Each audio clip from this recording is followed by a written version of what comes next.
As tradition tells us to do, we are going to be reviewing the new video about the Trump DeSantis question by Jonathan Doyle. I reviewed his last video. He says he liked the idea of me reviewing his stuff, so we're going to continue to review John's content.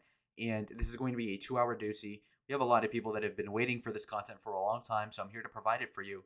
And on top of that, I'm going to give you analysis that is going to be elite, sort of analysis that is going to be so high IQ that I will not be able to refrain from sounding like an intellectual douchebag. That's just how good the analysis will be. And I promise you, I have not seen even 1 minute of this video so far, and I'm going to give you the fresh reaction, so you better grip onto your seat. A couple months ago, former President Donald. Also, I'm going to be putting in the subtitles, and I'm going to be putting it at max speed probably. So pay attention. Trump had his private residence, Mar-a-Lago in Palm Beach, Florida, raided by the FBI, who had search warrants and were operating under the guise of their investigation into his supposed handling of classified documents, which is, of course, one of 2 federal investigations that Trump is currently under. The other one pertaining to January 6th, which is a whole other discussion fundamentally, but it's kind of the same in effect because if you've been following the saga for a while, then you'll remember when it was President Obama illegally spying on Trump's campaign back in 2016. You'll remember when it was the Russia collusion hoax and it was supposed to be Mueller time. You'll remember the 2 impeachment attempts. You'll remember the literal and shameless equating of January 6th with 9/11, the incessant attacks on his character. Of course, every anonymously sourced tabloid scandal in between that circulated throughout the media as if they were gospel. You're talking gemstones of investigative journalism, such as the P-tape, finally all leading up to where we are now, with his most influential allies being targeted by the federal government while he's greeted with a subpoena from the January 6th committee. Now, there are essentially 2 ways of viewing this, which we'll discuss.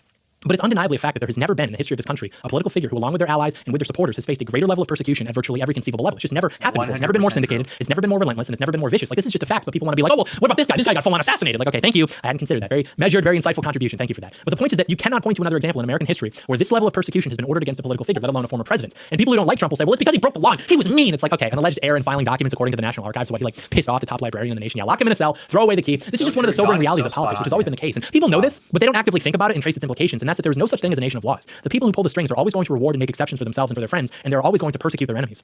And we don't have time to get into the actual criminal syndicates in this country. We certainly don't have time to point out all of the hypocrisy. But if your actual argument is that this level of persecution against Trump is warranted because he didn't handle documents correctly, he incited a riot, and as a billionaire Manhattan businessman, he maybe got a little creative with his taxes, you're just not a serious person. Like, just say you hate Trump because you think he's mean. There would actually be more dignity in that. But you don't have to lie. Because if you asked any person in the street about insider trading that goes on in DC, about the corruption, about the exploitation of children, the warmongering, the trafficking, the planned demolition of our country, most people would agree. But most people are also sheep, and therefore they won't extrapolate and ask themselves, why is it that none of those people are ever being treated the way that Trump is being treated? Are we really supposed to believe that we've designed a system where all of the best and most virtuous and most noble people have occupied the highest levels of power? What you come to realize if you're an honest person is that everybody has baggage, everybody has dirt. There are literally people whose job it is to find all these things out about you, to do opposition research and find out what you've got buried in your closet. And so what you come to realize is that the distinction in politics isn't so much about who's a perfect person and who's not, but rather who's actually serving the system and who's actually challenging the system. People who claim to be challenging the system on the left are propped up as poster children. They get to pose on magazine covers because they're still voting for war, because they're still voting for mass immigration, because they're totally controlled. And people on the right who claim to be challenging the system, they still get to make millions of dollars. They still get to be on social media, but because they're a member of the opposition party, they also understand that they're going to have their 2 minutes of hate on occasion from the media and whatnot, because ultimately they face no level of persecution that has real teeth because they're still voting for the same things. They just play the heel character, which they're happy to do. And you'll notice as well with Trump, when he announced that he was running, they gave him a hard time for some of the comments that he was making, yeah, but he was still hosting Saturday Night Live. He was still doing interviews on primetime television. He was still allowed on social media. He was still publicly associating with many of his famous friends. And this is something that now seems completely unimaginable. But it makes sense because if you rewatch that coverage that went on during the 2016 cycle, yeah, Trump was great for ratings, but nobody really took him seriously. And then by the time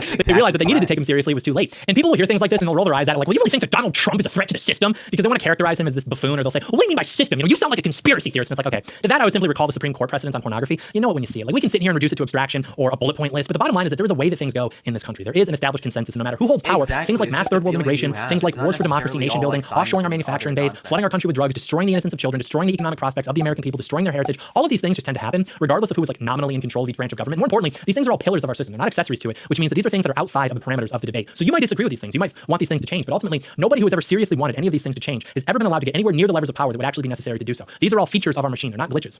And Donald Trump is the only one who so far did, and the only one who so far could actually pose a threat to the system that we have in this country. And if you think I'm like a Trump fanatic or something, which honestly, okay, fair, but you at least have to hear the reasons for that, right? Like, this isn't blind fanaticism. At least give me that much, because there's no incentive to grift for Trump anymore. Like, even ignoring that I've supported this man for the last 7 years, all of the grifters have moved on to supporting people like Ron DeSantis, who I like because he's a safer option in their opinion. Or these are people who were against Trump in 2016. They capitalized on the momentum to benefit themselves. Now they're abandoning Trump and just following the tide as decided by their neocon overlords, which is what grifters do. And so we will discuss this at length as we continue. The real money and the real attention right now is in selling people a new idea, a new way forward, a fresh candidate. Well, let's try voting for this guy. This time that'll work. And I'm not doing that. I've supported Trump for 7 years. I've criticized him thoroughly when I thought he needed to do better, which was often, frankly, which the grifters got mad at me for doing back then because they're grifters. And I will continue to support Trump. And I have many well thought out reasons for doing this. So it's your prerogative to write me off as a grifter or as a fanatic, but you just be dishonest for doing so. And here's something I think we all really need to remember. We are people who follow politics very closely.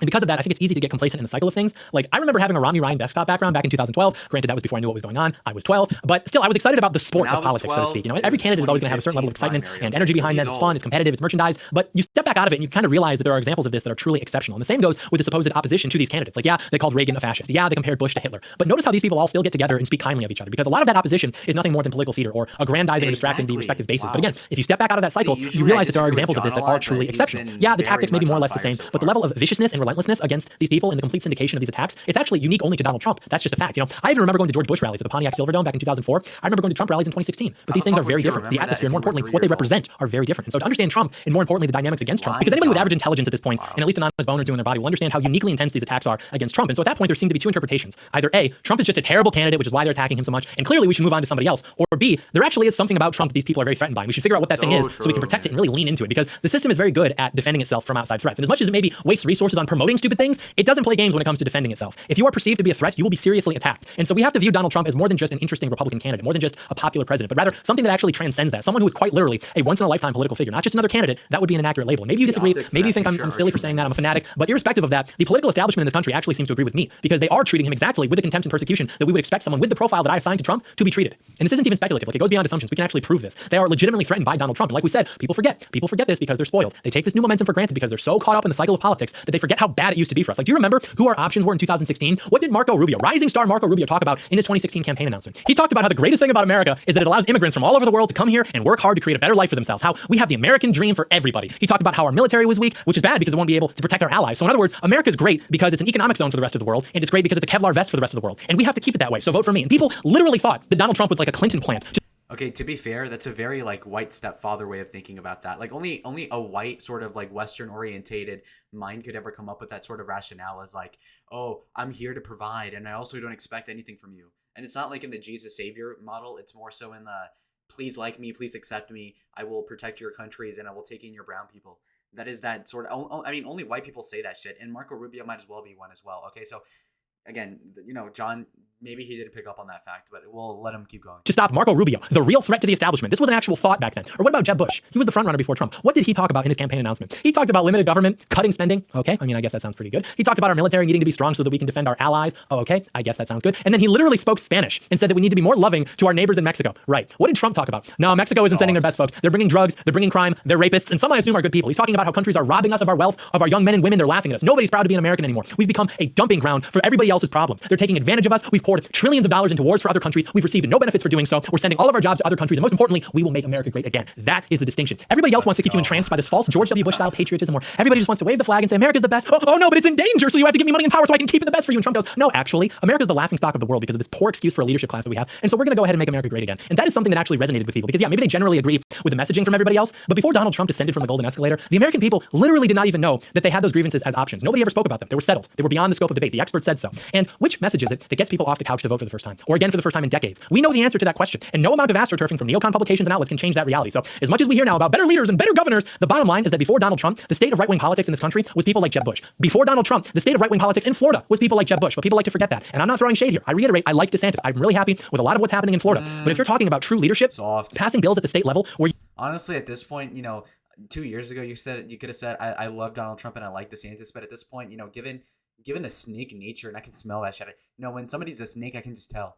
You know, I don't even like DeSantis. Nah, man, I don't even like DeSantis. I fucking hate DeSantis. Me and my niggas hate DeSantis. You have significant majorities in both chambers of state Congress is not a serious comparison to single-handedly shattering what was for decades a virtual and unquestionable consensus in right-wing American politics. Real. So you've got the direct persecution of Trump and his movement, but that's not enough, right? You have to weaken the movement from within. So what do? You exploit the biggest weakness that the right has, which we all know is weakness. It's cowardice. They manufacture all of this baggage that Trump has, and they never shut up about it. Oh, Russia, Ukraine, Access Hollywood, Diet Coke, literally who cares? This isn't even baggage. It's totally manufactured, and it's designed to make you go, oh, well, maybe we should support someone less problematic, well, someone more electable. And they're doing this because they intend on it working. Because if there's one thing that conservatives love, it's throwing their best people under the bus once the establishment puts a little bit of pressure on them, which, like we mentioned earlier, is done in the first place precisely because they know that these people are actually threatening to their power structure. So they're trying to sow discord, they're trying to sow doubt within the right now. And look, I understand the criticisms, I do. I just don't think they're correct. We'll get more into that. But in terms of why would you rally behind somebody so divisive, somebody who everybody hates, even ignoring the fact that all of that is purposefully manufactured precisely to get you to want to abandon Trump, I don't see another shot. They are going to do this to anybody who threatens them. And Trump is the only guy with the money, the ego, the charisma, and the name recognition to get the job done. He's totally independent of their power. Otherwise, why would they persecute him? Why would they want to undermine Trump so badly? And okay, even if that's true, why should we care about a guy who's not even president and who didn't even accomplish a lot of what he set out to do while he was president? We have to read the writing on the walls. But to understand why they want Trump gone so badly, we first have to understand why he was elected in the first place. Because when you reach a certain stage of political turmoil, politics becomes less about issues per se and more about who's going to protect me from the enemy. And right now, Trump is the only one who has the potential to do that. He has his own money. His ego is too big to quit, frankly. His charisma captures every room that he walks into, and everybody knows who he is. He is too big to fail. They can't stop him. Everybody else, when all is said and done, ultimately can be controlled, even if they truly are a force of opposition. But there does exist a point where somebody has too much money and influence to be controlled. That's why, in addition to persecuting him directly, you've got Republican establishment people trying to make people doubt Trump by talking about the baggage that their friends have invented and propagated. That's why the state is looking to take action against him, and for the media to stir up everybody and create so much manufactured hysteria that Republicans cave and decide to run somebody less problematic, which is the stupidest thing that we could do for reasons that we'll get into. And that's why ultimately they're trying to make it legally impossible for Trump to run again, because he simply will never quit, and no one will ever buy a fortification the second time around, especially with how disastrous the administration of the supposedly most popular presidents in history has done, and even more so with everything that's been done in the meantime to prevent that from occurring again. So what can you do to stop him? What do you do in that situation? You've got this guy who will never quit. You've got his base who is too dedicated to really care about all the baggage that you claim he has, aside from a few cowardly examples. So how do you stop that momentum if you're working in the political establishment? You don't stop it. You try to redirect it. You need a pressure release valve. You need Ron DeSantis. Again, I like DeSantis. I don't think he's necessarily acting maliciously, but all of a sudden in the last year or so, you've seen a lot of this DeSantis versus Trump talk emerging from the same outlets and publications that were never Trump in 2016. My dad actually gave me credit for this on the phone recently, calling out the DeSantis stuff over a year ago, which I appreciated, because I just started to notice all of these outlets all of a sudden were inventing this showdown between Trump and DeSantis. And I'm like, oh, they're going to try it, aren't they? Because here's the bottom line. The way that these people cheered against Trump during the debates in 2016, all of the lobbyists and staffers and donors and special interests, did they actually become sold on Trump? No, they're still vipers and they're just biding their time, lurking in the shadows. Remember, it was almost Marco Rubio, Ted Cruz, Jeb Bush, Scott Walker, etc. People were like excited about this. These are all good politicians, but I don't think any person truly believes that all we need to get our country and ourselves out of this situation is a handful of good politicians. And herein lies the problem. All of these people are whispering in DeSantis' ear because they want him to run against Trump in 24, because they want to return to politics as usual. And whether or not DeSantis likes it, in order for him to actually get the resources to try to take on Trump, he's going to have to get into bed with the literal worst people in the world who are just foaming at the mouth, begging him to do it, because they want to return to a pre-Trump GOP. And they see that opportunity in Ron DeSantis. They want Trumpism without Trump, which, as we'll discuss, is impossible. But that's the point. And you can see this with Joe Biden's speech, which was a declaration of war against Trump supporters specifically, against the idea of making America great again specifically, where the GOP and DeSantis try to respond to it as a political attack on half the country. People who disagree with them politically. That's not what Biden said, though. He said specifically Trump supporters. But the GOP wants to frame it like it was about them because they have to. They have to play the victim, right? Like that's the political theater, pretending like Biden and the left are actually threatened by establishment GOP leadership. So they're trying to make noise. They're trying to get your attention. Oh, ow, I'm absorbing the blow. This was about me. Here's the strategy for fighting back, which ultimately serves the same class of people that ordered the speech in the first place. This is controlled opposition, by the way. We know that. This is also exactly what I predicted was going to happen 2 years ago when I made my What Happens if Trump Loses video. That's maybe beside the point, but it's unfolding now. I mean, they're not trying to represent you. They're trying to contain you. And again, this is a movement, okay? We're reasonable. We understand that passing the torch is inevitable. Nobody's saying that Trump is going to be the guy forever. But we have to make sure that when we're passing the torch, we are doing it at the right time, giving it to the right person and for the right reasons. But for the time being, it is still Trump's torch and it is still Trump's movement. And there's been a lot of talk about this in the last few months. And so I just want to make it perfectly clear, it is still Donald Trump. And to all the DeSantis fans, to the people living in Florida, I'm glad that you have a governor who wants to do his job properly. I love a lot of what he's done in Florida. He's doing a fine job, but we all want what's best. And so this is a friendly heads up that you're probably not going to like a lot of what we get into with DeSantis. And that's fine. But we have to get into it nonetheless because it's true. And I'm afraid that what we're going to see after the midterms, after the GOP establishment is done fundraising off Trump's name, I'm afraid what we're going to see is an official shift away from Trump and attempt to screw him out of 2024 in order to prop up somebody more electable, as if electable means anything other than who will get the most votes and win the election, who will have the base most excited, who will inspire people to vote again for the first time in decades after having given up on our entire political system. Donald Trump is obviously that man. And we have a lot of evidence for this to get into, but anyways, I may end up hurting some feelings. Bear with me, okay? Please watch all the way through because we're going to touch on a lot of things. Watch it in parts if you have to. 2 rules. You have to watch all the way through and you can't get mad at me until the end because we're going to address the elephants in the room, okay? This will be something of an autopsy on the first Trump administration, but it's also going to go over a lot of the frankly ridiculous anti-Trump arguments that we keep hearing from people on our side, how he's supposedly too divisive, how he supposedly didn't get anything done, how he promoted the jab, things like that. We'll address the Trump versus DeSantis, who's a better leader, who's a better governor, who would get things done, the difference between the two, why this persecution is happening, who stands to benefit from it, the entire web of relationships between the federal government, the FBI, Donald Trump, Joe Biden, the deep state, Ron DeSantis, the GOP establishment, among some other things, why Trump is exceptional, the Biden speech declaring war on Trump supporters, the curious response from the GOP and Ron DeSantis, what good red state governing looks like, the future of the right wing and by extension the future of our country, and we will be going over all of it. So please do stay tuned. Okay, we'll skip over the. Gotta stop doing this. I mean, you and I, the separation, explanation. You want the inside baseball because I know I've been gone for a while. I know that I've been missed. So these last few months and all the things that we're going to get into here, how they relate to each other and people at the current time. So through watching in parts if you have to, but just be sure to see. Boxers has gone through the tag material to trick up some underwear. I'm not interested in that political establishment sees a legit York with the Attorney General. That's all of that. And you can tell yourself it's because they like really just give a damn about having high quality statesmen, but literally any metric by which you would choose to replicate that would say that you're just absolutely wrong. It's because it's Trump. So of course, they're trying to get Trump to balk. They're trying to turn up the heat to where he's just like, you know what? I've had enough of this. I'm just going to go back to living my luxurious lifestyle without having to deal with the nonsense that you people literally never stop. But because Trump is Trump, his ego is incapable of doing that. He'll just never stop. And he rightfully feels as though he's been mistreated throughout his entire, political adventure. And he's not going to stop until he achieves something approximating a personal sense of justice. And his supporters see that too. And for that reason, they also literally will never stop. They will not balk. They will not give up on Trump so long as Trump does not give up on them. And the only people who have left the Trump train are the usual suspects. These are your neocons, your neo-never-Trumpers, people who never liked Trump in the first place, but for the sake of their careers, they kept their mouths shut. They waited for the opportunity to try to return things to the status quo. And they're being very sneaky with how they're going about doing this. Like you'll notice with the the FBI raid in particular. They obviously had to cover it because it was so unprecedented and it was so extreme. But you'll notice that the popular talking point in terms of why we should be opposed to it was, well, if they can go after Trump like this, well, then they're going to go after you like this. Like, listen very closely to what that means and what that implies. If Trump now, then you next. This is not actually the case. They just want to go after you by continuing to ruin and loot your country. Like, if you're an average GOP voter, you probably don't need to worry too soon about the FBI attacking you. So you're not supporting Trump here because this could happen to any of us, but rather because it's happening specifically to him and only to him, because he's the only actual threat to the established order in this country, and they want to prevent him from running again in 2024 by any means necessary, literally. And that's the problem with the way that they framed this. It frames the issue in a very traditional pre-Trump dressing, which is essentially that the problem here is government overreach and going after someone who you disagree with politically. And we need to stand against this now, because if we don't, well, then pretty soon all of our private resorts are going to be raided by the nanny state. If they get Trump now, well, pretty soon they'll be going after Paul Ryan. And you'll notice this with a lot of what we're going to be talking about. It's all specifically curated to try to put you back in the cage, back in the box of pre-Trump right-wing politics. And some people will say, oh, well, what about the raiding of houses of the political opposition or the guide of combating, extremism and domestic terrorism? Yeah, huge problem. But they're already doing that. And it's not just their political opposition. That's too vague. That includes far too many people who we don't like. It's specifically Trump's biggest supporters who get locked up as political prisoners. And then also people who dare advocate against the crown jewel of American liberalism, which is the ritual sacrifice of the unborn. So they're trying to demoralize us while aggrandizing their own base. Midterms, it is what it is. So the point of this is just to say that the biggest asset that we currently have as American patriots is Donald J. Trump. Fact. And that's why they're going after him. It's not exactly like the slippery slope scenario where they want to do that to him to set precedent for when they do it to you. It's more like they're just going to do it to you anyways. And the coalition that he has is the only legitimate impediment to that happening. Like, who actually believes at this point that precedence even matters? Like, oh, the pendulum's going to swing back. Who even believes that? Like, do you think that these people care about appearing impartial?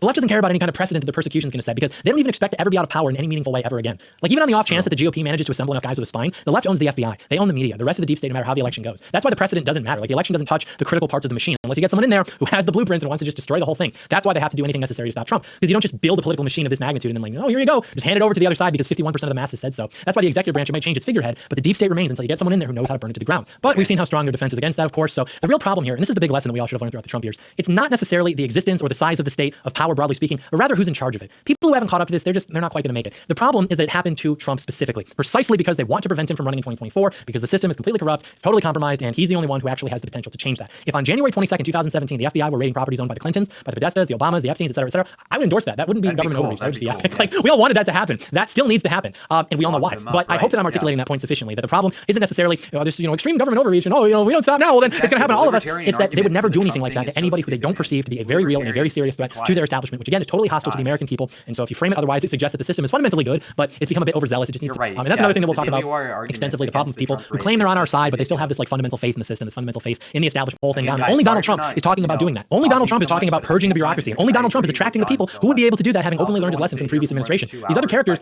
they aren't attracting that stock of people. They're attracting, conversely, the same like neocon, DC scum. That's who's orbiting them. And you'll notice too that this is always the case with the neo-never-Trumpers. They still fundamentally have faith in the system. They actually view language about burning the whole thing down to be unsophisticated. They view it to be like low class, it's uneducated. They'll actually wince at it because they learned better when they got their master's in public policy degree from George Washington University. And that does explain it all. They've just got this bizarre faith in the system because it makes them feel smarter than the people who just want to like burn the whole thing down. Exactly. So yeah, but what if they prosecute Trump? At this point, it's like, what's the difference? Oh, DC jury, very scary. Maybe there's a protest. Even then, only like 100 people are going to show up. We're not very good at that.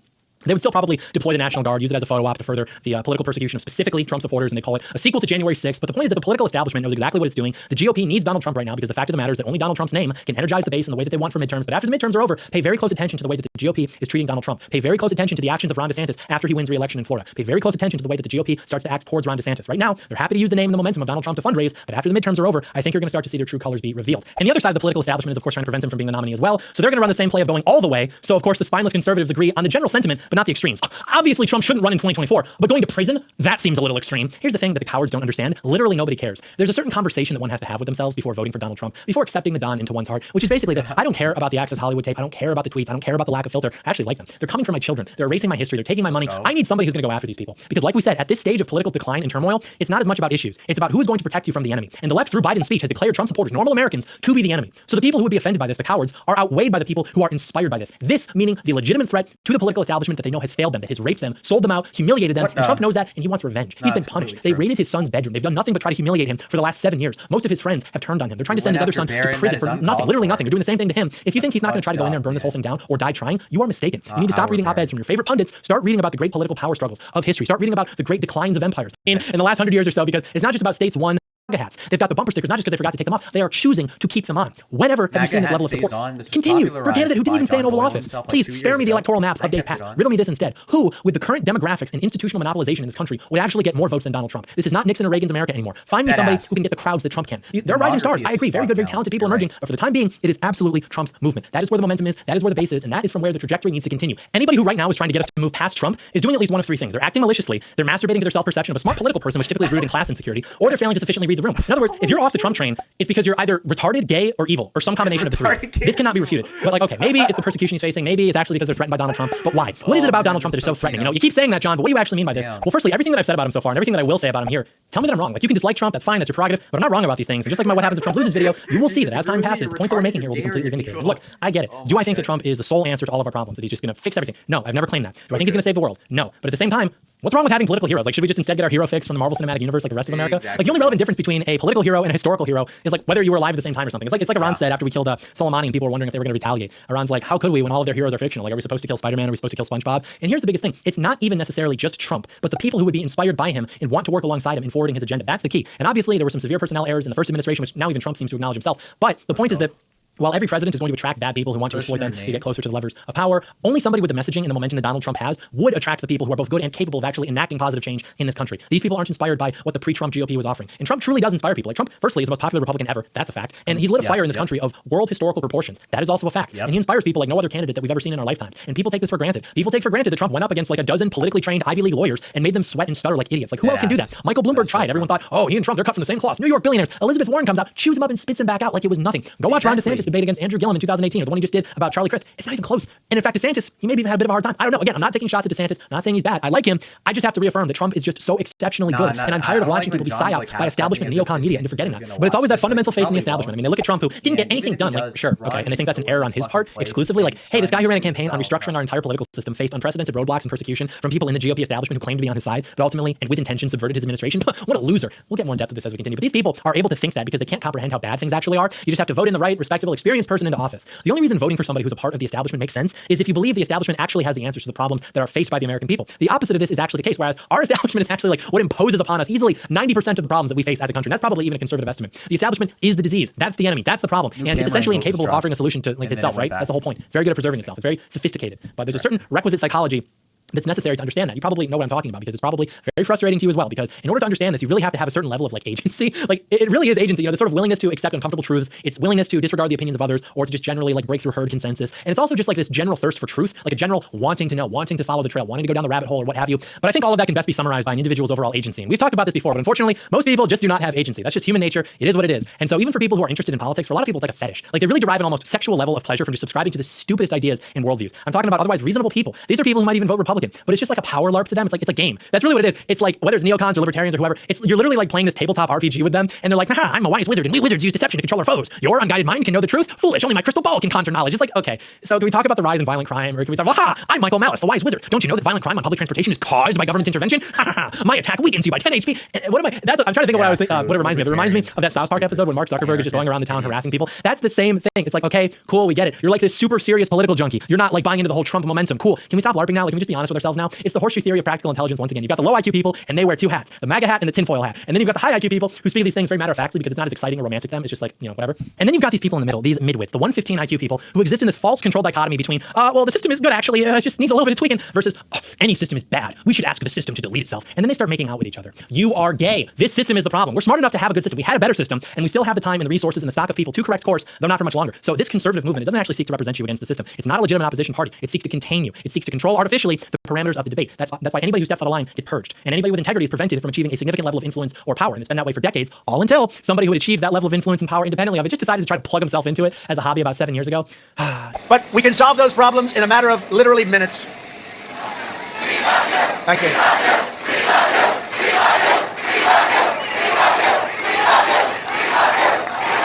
Don't say that, I'll start to cry, and that wouldn't be good for my image. You don't want to see me cry. I'll start to cry. You know, one of the fake news. But one thing I've noticed is that people want to try to use his popularity as a way to insult normal Americans by saying it's like motivated by this stupid fanatical cult worship. But they absolutely refuse to consider, because they view themselves as their own type of expert class, they absolutely refuse to consider that maybe Trump's popularity can best be explained actually by the fact that he is the first president in most people's lifetimes to so accurately and so precisely reflect their actual interests and attitudes about their country. Like, we talked about this earlier. People did not know that these things were even on the menu. And when they were on the menu with figures like Pat Buchanan, establishment conservative media worked overtime actively to make sure that nobody knew about it. But Trump is too big to fail. I mean, he's a household name. He's got his own money. They couldn't stop him. Like, is it any wonder that the political establishment, which is openly resentful and hostile towards the people over whom it governs, is it any wonder why they want to do away with him so badly? Again, show me one other political figure in the history of this country that has been persecuted to this extent by the establishment. You cannot do this. Show me one time in this country's history where it was worse off because of the incumbent regime. You can't. Oh, well, the Civil War. Literally not even that. Oh, well, this guy got assassinated. You probably only know about the presidents who were assassinated, and you probably only know about half of them, and you probably don't even know which half of that half actually had it coming. frankly. Anyways, yeah, so Trump wasn't good enough to define the deep state. At least he tried. Like, who else would have tried? Seriously, Marco Rubio, Jeb Bush. We would still be in Afghanistan. In the proxy war against Russia, that would have happened years earlier. Only Trump can say that he defied the same political system which was empowered by all those who came before him, many of whom we voted for in the first place, which is, of course, why they targeted him then. It's why they do now, and it's why they'll continue to do so indefinitely. There has been no other serious candidate to attempt, let alone succeed, at shattering the political establishment's orthodoxies on free trade and outsourcing, things that have hollowed out the country's manufacturing capacity, things that have destroyed the ability for normal Americans to get a well-paying job without having to go into severe debt. And then Trump comes along in his speech, and he asks, when's the last time you saw a Chevrolet in Tokyo? What does that even mean? People like to forget that. People like to forget that every president on Mount Rushmore was a protectionist. People like to forget that every country that's ever built serious wealth has done so through protectionism. But that's beside the point, since I guess people don't even really pretend to care about countries since they're globalists and whatnot, openly, by the way. But he put up tariffs, he got us out of TPP, he renegotiated NAFTA, and yet the Trump economy is soaring. The experts said the opposite would happen. Very curious, isn't it, Cato Institute? You guys suck, and I peed on your building last time I was in DC. But he did the same thing with the national security apparatus, right? Which, of course, literally maneuvered to keep him from office, then worked to remove him from office upon his election, like we discussed. He did this with foreign policy. He's the only president to not start a new military conflict in our lifetime. He actually worked to get us out of some. People like to forget that. Before Donald Trump, virtually no Republican would dare question the post 9/11 wars. Not their motivations, not their outcomes, nothing. Even though they were obviously disasters that achieved nothing for us. And then Trump gets on stage and he calls the product of their so-called expertise a big fat mistake. He tells Jeb Bush that the Twin Towers came down under his brother. I mean, you cannot even imagine the amount of people that were shitting their pants when he said that. I mean, you have to understand that when you run as a Republican, you're coached to never say anything even remotely like that because it will destroy your career. And you hear that and you think, oh, well, that's because it's unpopular. No, it's actually because doing so is a declaration of war upon the system, which will then try to destroy you. But Trump did it, and he was right, and it worked. Trump channeled that anger, the anger of millions of people in military families, all wondering exactly what we had received in return for our sacrifice. The Twin Towers came down under your brother. Or what about when Iran shot down that drone? People like Mike Pompeo, Mike Pence, John Bolton. By the way, John Bolton obviously never met a war he didn't like. And all of these neo-never Trumpers who are now supporting DeSantis, they were celebrating when Trump hired John Bolton. And all these top advisors, these A-list figures in GOP politics, they all wanted to do a retaliatory strike. But Trump was like, no, we'll do a little cyber attacking, we'll do a little sanctioning instead. Because yeah, it turns out that like killing what would have been, I think, an estimated 150 people is not a proportionate response to a drone. And Trump had better sense than the supposed experts. But more importantly and uniquely, he was actually able to stand up to them. Even on abortion, all of the highly educated legal scholars and consultants, they all tell these candidates, okay, you're not supposed to directly mention specific legal outcomes. Trump just goes out there and he just straight up says,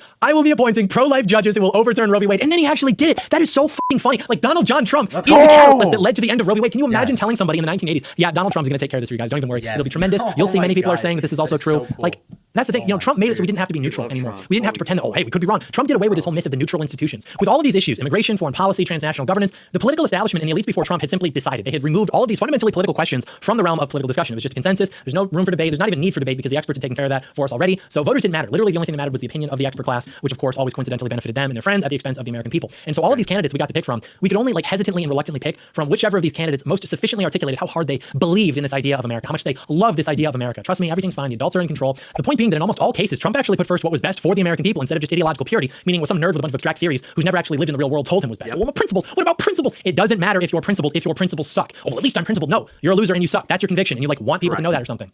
The principles that these people boast about, by the way, they have destroyed the American dream. They have made our country dangerous. Our received that outweighs all of that would make it all worth it. The freedom to pursue anal sex, gluttony, genital mutilation, bestiality, deracination, pornography, drug addiction, heresy, narcissism. Like, who's winning right now? Yeah, like literally, that's the only beneficiary in those serving him. And those people don't let us speak the truth. How many dozens of times during those debates did Trump say something that we all know is true, but that nobody else would say? Usually to the vocal disapproval of the audience, of donors and special interest group representatives, etc. They would just start booing him, and he would just roll his eyes and he would double down that it was true, which it actually was more often than not. That's why he's great. He's not an ideologue. He's just a normal American patriot. Like we've been saying, there's no Trumpism without Trump because there is no Trumpism. There is just Donald J. Trump. You can try to reduce it to an abstraction. You can try to quantify it, but you would be a fool because the value of the whole is greater than the sum of its parts. Trump has shifted the party attitudes in a way that has been very positive for the future of our country. He gave us the permission to say aloud what everybody's been thinking. But of course, usual suspects, the financial and ideological apparatuses of the right, the donors, the elites, the neocon establishment, legacy media, think tanks, etc. All these people are still basically the same. And if anything, they've doubled down. They're bitter now. They're out for revenge. Those people who were booing him, they're still around. They're still working in politics, and they're probably very willing to use their influence and infrastructure to prop up a candidate to replace Trump, a candidate who may very well be well-meaning, but who will ultimately be used by very bad people to subvert the Trump revolution into something that's more friendly to the pre-Trump political establishment. Because that really hasn't changed at all. And I mean, the elites in both parties are still is better than efficient execution of like of his own party from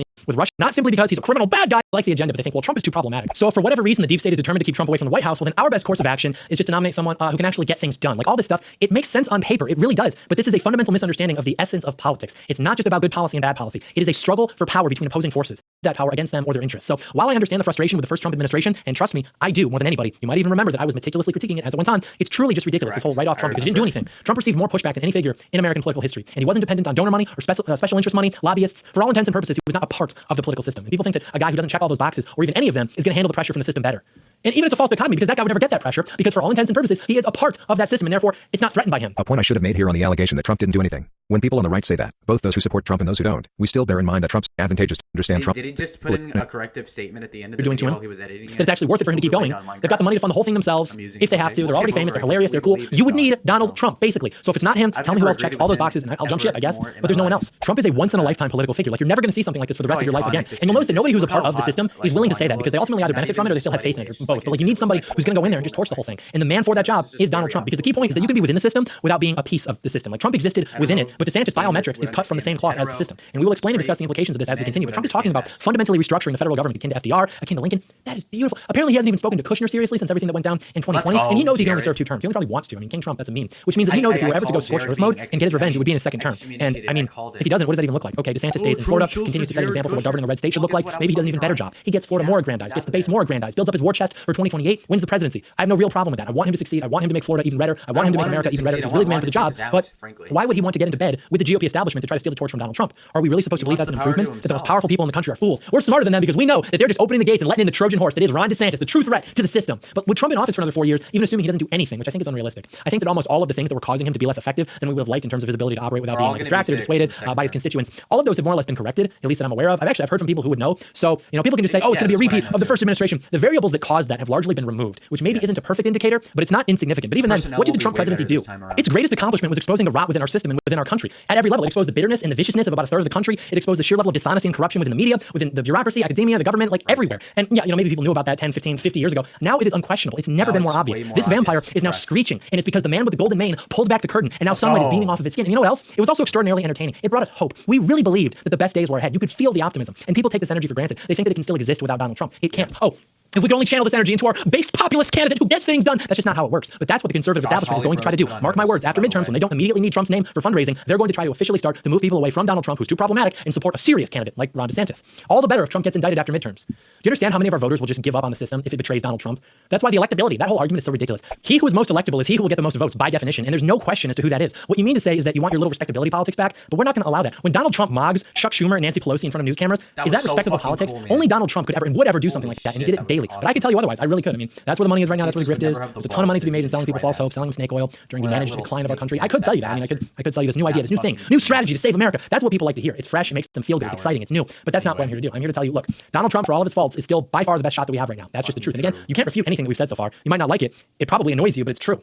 And yeah, there's a lot of Trump grifters left over, but most of them have moved on to Ron DeSantis, these other characters. But you'll notice they never even really understood what he ran on in 2016. Oftentimes they even undermine it. I've been on the Trump train for 7 years, and if you've been on as well, it costs you a lot. It costs you relationships, it costs you money, it can cost you your reputation. But the answer to that isn't to cower and go towards something less problematic, because that just reinforces and justifies the persecution in the first place. It tells them, hey, it works when you do that. And that's typically what we're seeing nowadays. You've got these people who just absolutely hate Trump, they absolutely love DeSantis, and usually that just is a proxy for, I want my liberal friends to tolerate me still. Like, come on, guys, at least it's not Trump. That's what Biden means when he says mainstream Republican, by the way. When he gave that speech declaring war on Trump supporters, it's like we talked about in the What Happens If Trump Loses video. They want to tell you, oh no, we don't have a problem with Republicans, it's just Trump. It's just Trump. He's bad. Yeah, of course they don't have a problem with the Republican establishment. They keep the trains of war, mass immigration, deracination, all that, they keep that running on time. And I urge you to understand that just because DeSantis is occasionally bullied by left-wing publications does not make his persecution or fortitude comparable to the complete coordinated, which we approve of, by the way, the coordination. It doesn't make him comparable to the type of media and legal blitzkrieg against Trump. Like the migrant busing stunt, that was a great photo op, very clever. Now they're on a pathway to citizenship because remember, the second they threatened to bring down a little heat on him, he quit doing it. That's what Trumpism without Trump would look like. The establishment GOP wants so badly to shoehorn Trumpism into these abstractions and categories that are ultimately non-threatening and which are contained within the paradigm, even if on the edge of it. It's still ultimately, even if less obviously, towing the line. It doesn't really matter if it was like with less patience given to journalists while it did so. People aren't going to get off the couch and vote because of a big tech bill that frankly didn't even do anything. They're not going to do it because they're excited by based populist antitrust legislation. These people are not ideologues. They're normal Americans. It's not blue-collar workers. It's not the evangelicals or the religious right. It's none of these categories. It's simply normal Americans. Trump didn't win because he was a populist. He won because he said he was going to kick out illegal aliens and then make their family members pay for a wall. It's not that his rhetoric and messaging was like edgy or unpolished or blue-collar or whatever. It's that it was fundamentally anti-establishment. Even just in that it was politically incorrect. Not even that necessarily. It was like real. It wasn't curated. It didn't have to go through the focus group testing. It didn't have to be telephoned through the bureaucracy, through the class of credentialed experts or whatever. It was literally just one guy with a few bullet points on a note card for 2 hours. It fundamentally challenged everything that the establishment is built upon and everything that they tried so hard to get the American people to believe in. It was fundamentally anti-feminist, it was anti-equality, anti-diversity, anti-globalism, anti-egalitarian. Most importantly, it was funny. It was fun. And that's all to say it was real. It was American. Donald Trump didn't look at this uptight college girl when she tried to corner him on the wage gap and cite data from the Bureau of Labor Statistics about how actually when you account for hours worked and experience, the gap disappears. He just said, you're going to make the same if you do as good a job. He literally implied that it's because women don't work as well as men. That is hilarious. No one else has the balls to say that. What did Trump say when Megyn Kelly brought up his comments about women? As if that matters, by the way. Literally as if that has any implication on anything ever. He doubles down. Only Rosie O'Donnell. and the people loved it. The next day, he goes on television to basically accuse her of being in a bad mood because she was on her period. It does not get more transgressive than that. Think about that. There is unironically not a series of comments that he could have made that would have been more antithetical to everything that the establishment believes and everything that they want to get you to believe, which they've tried so hard to get you to. I don't like his tone. Literally, who cares about tone? Women and effeminate men. For every one person who doesn't like his tone, there's a dozen new voters who like him precisely because of his tone. And the worst thing they had on this guy was that he stated the fact that women will let rich and powerful men touch them. That was their big reveal. That was their October surprise. Like, what are we supposed to believe that these other people are perfect? Probably not. So the question becomes, why isn't the establishment media targeting them? Because they're controlled opposition. They play the role of the opposition. And maybe they're doing so with the best of intentions. But ultimately, the people who pull the strings know that they don't actually pose a legitimate threat. And those who don't understand this, like, at this point, you're just out of touch. I mean, they still believe in our political establishment, which is to say that they believe that everything that has happened to our country in the last 60 years, everything that has destroyed it, it's basically been justified. And even if that's not the case, even if they don't believe that, they still just want to vote in like another career politician. They want to just roll the dice with a new guy. These people, I don't want to call anybody out. Look, I'm a businessman. Okay, my job is to get along with people, get along with everybody. So we'll just make up a name. Okay, so we'll call this guy Ben Shapiro. So this Ben Shapiro guy has a viral clip where somebody asks him at a Q&A about who Republicans should run in 2024. And he's got this great UCLA poli-sci explanation about the cycle of elections being a referendum on this political candidate or this political candidate. And it's like, no, dude, it's a referendum on the whole political establishment, the entire thing. And until that changes, that's all it's ever going to be, bottom line. And I think Shapiro's better on the issues than he gets credit for, especially with young people. Young people really like to criticize him as a way to kind of signal their political developments, since a lot of people started out with him. But he's still right on a lot of issues, you know. But when he's wrong, he's pretty off the mark. 1 second, please. Product time. Look, you know how much I love iTarget. And if you have one, I'm about to take you to the Shapiro, that'd be such a fucking massacre. nothing. And you know, we have branched from the Democrat establishment to the establishment Republicans, literally two sides to idea, man. Come on, it's an idea. America's an idea. This is fundamentally no different than what the GOP establishment and the neocons believe. That America is just this idea and nothing else. And the harder you just believe in this idea that is America, the more American you are. And the only difference between the two parties is that Democrats believe that being an American means being gay and like worshiping minorities, and Republicans believe that being an American is just being able to make money. Who's more American? I want an answer from Nancy Pelosi and Mitch McConnell. Who is more American? A gay white guy who moved here like 5 years ago from England or something, or a Somali who was born in Minneapolis, speaks zero English, but has like a locally popular hot dog stand? Which one is more American? I'm a one-issue voter. This is my wedge issue, okay? We the people demand answers. And, you know, they'll probably both agree that the hot dog stand is the more American guy. Hell yeah, brother. Hey, long as them headscarves come in American flag print, I ain't got no problem. Shoot, I might even get my daughter one. The point being that, like we mentioned, you know, this is actually the same messaging that was being articulated by the GOP frontrunners in 2016. It's all the same status quo, and that's why they have to ostracize and demonize Trump and his base, because that's the only force that actually has serious potential to change things for the better in this country. And it's not just because they're voters for the opposite party. No, that's what the GOP is telling you that this speech meant, but it's specifically and only Trump voters, because they've actually demonstrated that they're not buying anymore what the GOP is trying to sell to them. They want actual and legitimacy. That's why Biden brought up Charlottesville. He said when he saw Charlottesville, that's when he knew he had to run. Like, what does that even mean? What does it mean when you look at an event as insignificant as Charlottesville and decide that that's like the basis for your entire campaign? It means that if you're a normal white American who cares about your country and cares about your heritage, that's also a crock of shit, because Charlottesville was over 3 years ago, I believe. That was in like summer of 2017. And if I'm right, Joe Biden didn't decide at all towards running for president until like summer of 2019. So that is just a crock of shit. You are, for all intents and purposes, a Nazi. Like, you're the problem. You're the threat to democracy. You're an extremist. Whatever. Extremist literally just means that you're on the extreme of the bell curve distribution of American political thought. And at this point, why would you not? Like, how could you not be an extremist? Because otherwise, you're in the middle, which means you're clearly not intelligent enough to detect that there's something seriously wrong in this country. Moreover, that is defined in practice as holding the average opinions of a man in this country like 50 years ago. So it doesn't even mean anything. Your literal party platform is mutilating the genitals of children. That's what you're about. Like, no prominent member of your party will disavow that. Well, extremists, yeah, you're damn right. But that's why they like the mainstream Republicans, the non-threatening Republicans, the stiff ones with the lifeless eyes, the low energy. Guess what? Fact check. MAGA Republicans are the mainstream Republicans. There are tens of millions of us. We're not going anywhere. We're smarter than you. We have more energy. We're better looking than you, which is to say that children don't wince when they see us in public, which honestly is becoming something of a delicacy in American politics, thanks to you dysgenic, depraved freaks. You people think that you're like made from the stock of revolutionaries of days past. You can't even make eye contact with a barista when you're ordering a coffee. You're not inspired. You're united by nothing except shared misery. So yeah, we'll be the problem, children. We're the problem in America because we don't want to stop what's happening. We actually want to completely change the course. They're actually correct that we can't exist in this country anymore, because we can't. Eventually, conditions will become too disordered and unsustainable. We've never been so far left as a country before, yet the left is more miserable and hateful than ever, and eventually, the right will develop the moral courage to stop these people. I really believe so, because what else would we do? What is the soul of the nation in practice? Like violent crime, the silencing of dissent, the inescapable promotion of ugliness, the destruction of beauty, the celebration of anal sex and genital mutilation, the incessant demonization of white people, the literal worship of non-white people. Think about that. Think about how, in like a Catholic monarchy, there would be no decision made at the institutional level which did not first ask, well, how would God feel about this? We do the same thing here, except it's like, okay, well, how would black people feel about this? Should we keep going? A war on everything natural, on the creation of families, on motherhood, on femininity, on masculinity, on God, of course. Any declaration of right and wrong that transcends the current state of our national moral compass, which is just tolerance towards degeneracy. We can keep going. But the present soul of this country is disgusting. It is unnatural. It is abominable. It's dysgenic. It's doughy. It's mentally unwell. It's neurotic. It's chaotic. It's destructive to the human spirit, to our actual souls. And keep in mind, all of these things are not defects. They're not bugs. These are all features of the machine. Each of these things cannot be compromised on by these people. They are all pillars that support this system. They are a part of its foundations. They are all intrinsically componental to it. So when they say that we're a threat to the soul of the country, sure, yeah, the same way that water is a threat to fire, or chemotherapy is a threat to cancer, chlorine is a threat to bacteria. Like, there's nothing to do with and you can try to stop it or delay it, but that's just gonna make it more sad. Like we always say, we're gonna make America great again for you, attempting to portray strength through visuals. His staff thought this would be so cool. The red lighting, the Marines. Yeah, let's own the maggots. But at the end of the day, you've got the most establishment political figure in the country, Joe Biden. He's been around for 50 years. He's completely senile now. But that's your guy. That's the guy that you people are propping up. How pathetic. Imagine the conversations within the administration, all the inside jokes. Imagine the other world leaders that partake in mocking you people and, the whole staff, and when they're talking with their staffers, whatever. This is the culmination. Like, this is the ultimate form of American liberalism. How out of touch are you people? How terrified are you people? What an ugly thing you've done. What a crime against aesthetics to try to portray this confused, decrepit old man as some sort of strong man so that you could all masturbate to your self-perceived power. You called Trump standing on a balcony a Mussolini moment because you realized it was like incidentally cool and it was awesome, which you felt threatened by, and so you compared it to fascism. But then you try to mimic that with Dark Brandon, but you failed because you cannot make shilling for the establishment cool or edgy. Like, oh yeah, Dark Brandon's gonna let gay couples adopt children. Listen here, Jack, here's the deal. Look, your son's gonna chop his dick off, and if you disagree, you ain't American. That's real freedom, man. Come on. God bless it. So based, Dark Brandon epic, upvotes. But even that aside, like, how pathetic. Again, just to point this out, again, I'm not anti-white or anything, but only white people would come up with that shit, okay? On both extremes. The whole like, oh man, it's freedom, man. Oh, the gay thing. That's all white people shit. Like, even the liberals in Mexico and that, they don't even come up with that nonsense. This is all white people stuff. And again, that's not to say that, oh, white people are bad. In fact, most white people are cool. I'm just saying that, I mean, it's only white people that come up with this gay shit, frankly. And, people say like, oh, blacks are most anti-LGBT or something. Well, I think they're onto something, right? I mean, there's a trend that we're looking at, and it's that the white people are the softest, liberal or Republican. And John Doyle is not calling out the white people on this. We still have to consider the implications of it. Because the last time a speech like that was given, a real fire and brimstone speech, that was with George Bush when he was like targeting Saddam Hussein in Iraq or whatever, maybe even Reagan with the evil empire. But this time, Joe Biden is targeting domestic opposition to the incumbent regime, which is between 70 and 80 million Trump voters. And there was so much thought that went into the speech, into the visuals of it. I mean, literally everything that you are seeing and hearing was meticulously decided by people. And so why? Well, it's the same reason that Bush gave the speech. It's to prepare the public for war. It's to prime them for it. Except this time, as referenced by other prominent members in the Democratic Party, these enemies are domestic. And they are enemies insofar as they actually threaten the power of the incumbent regime, or at least intend to do so. That's why he specifically targets the MAGA Republicans. That's why he uses the language clear and present danger. That's why he's bringing up the horrific violence of the insurrection. All these lies. He's basically giving the green light to the national security apparatus and to federal law enforcement to like go ahead and crack down on all serious dissent. And this was only a month after the. And again, they're taking the MAGA people more seriously as a threat than the Antifa people or the BLM people. So again, just bad faith. And honestly, if you're not like you've just I get shit for being contrarian, but people are starting to respect the contrarian positions I take. And the fact is that if you're not just automatically going to discredit whatever the Democrats run with, then you're just fucking retarded. Okay, almost everything the Democrats say is a half true / lie. Almost everything. Like, all the hypocrisies, they're so bad that I don't even want to think about it, okay? Me convincing myself to not be a Democrat is like me convincing myself to not be gay, okay? I mean, I just don't even have to think about it. I'm just naturally inclined to not be that I don't even have to consider it, okay? So, like, really, the Antifa people are better than the MAGA people? How is that even possible? So, again, rationalizing anything that the Democrats say, and in extension, being anti-Trump to any extent, it's just ridiculous. It's stupid. Even from the left or the right. The people on the right that are criticizing Trump. Oh, he didn't do enough. Blah, blah, blah. Shut the fuck up. He's the main option we have. This is the main thing we do have right now. Oh, in the left. Oh, he's racist. Oh my God, sister. Hey, sisters. He's so racist against brown people and he's like orange. Who cares? You're gay. Anyway, we'll let John speak. FBI raided Mar-a-Lago, which again, totally unprecedented. They didn't even raid Nixon. They didn't even charge him either. Not that he did anything wrong.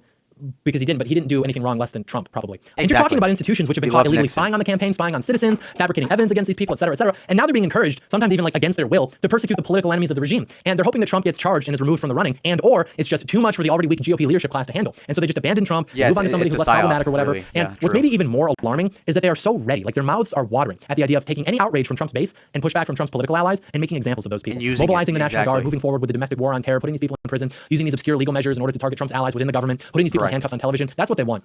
They want the image of whatever advocacy normal American patriots think they have left. They want the image of that person or those people in handcuffs on your television in your living room. That's what they want. They want that person humiliated and they want to demoralize you. They want to put your presidents in handcuffs on national television. And they're going to commercialize it. They're going to sell merchandise of it and make hilarious little quips about it on late night television. And then they want to no-knock raid your house if they catch you getting a little bit too angry about it in a private message to a friend, which of course they'll be monitoring. But this is what democracy looks like, right? This is what democracy looks like. It's the cycle of tyranny. This is what always happens. And if you agree that we're living under a tyranny, then you should naturally expect any serious opposition to that tyranny to be persecuted to this extent. And that's why the GOP wants to distract you.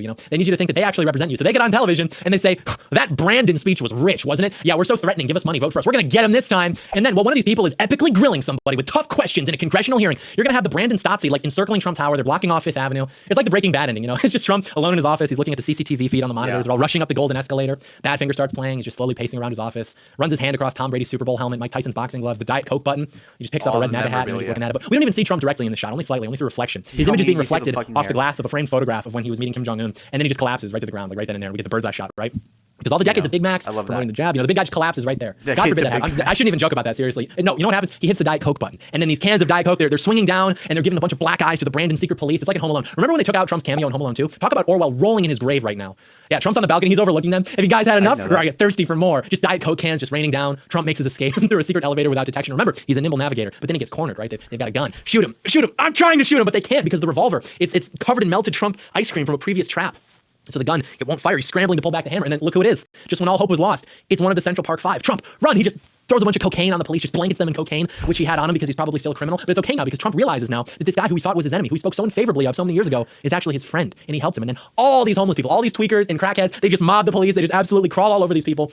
They're screaming, and then Trump and the Central Park rapist, they exchange one last look before Trump runs off and he makes his escape. Sort of an interesting ending there. Not really sure what John Hughes was trying to say with that. But anyways, that's why the GOP, who wasn't even named in the speech, in fact, they were even defended in this speech, that's why they have to pretend that it was about them, because that's how they distract you and manipulate you and giving them more money and power to do absolutely nothing to actually represent you or your interests. Because it's not about what benefits you, it's about what benefits them, which in this case is just wearing the uniform of the opposition like it's a costume or something, because that comes with all the benefits of being in the opposition, the perceived nobility, the money, the support, but without the costs that come with being in the opposition, namely the total and unrelenting persecution. But like we said, Trump will never quit. His supporters will never quit. So it's not enough to have persecution. You have to have subversion. You have to take them down from within. You need a pressure release valve. You need someone like Ron DeSantis. So again, I'm not saying there's like this grand coordinated conspiracy that he's in on, but it's simply a matter of fact that all of the leftover interests and forces within the Republican Party see that opportunity in DeSantis, whether he intends for that to happen or not. And the Democrats are fundamentally not threatened by him as a political figure, which we're about to get into. But first, I think it's important to look at the response that he gave to Joe Biden's declaration of war against American patriots. Because look, I'm just a guy asking questions, okay? I'm asking questions. That's all I'm doing. That's my job. Questions like, why is Ron DeSantis still allowed on social media, but Donald Trump isn't? Why is Ron DeSantis able to go on Fox whenever he wants, but Donald Trump isn't? Why did DeSantis choose to respond without acknowledging that this was a direct attack on Donald Trump? Because when he does this segment, he frames it like it's an attack on half the country, which I guess is true, but that implies that it was just Republican voters or people who vote for Republicans. That's what that means when politicians say half the country. We hear this a million times a year. Because if it's just a partisan attack,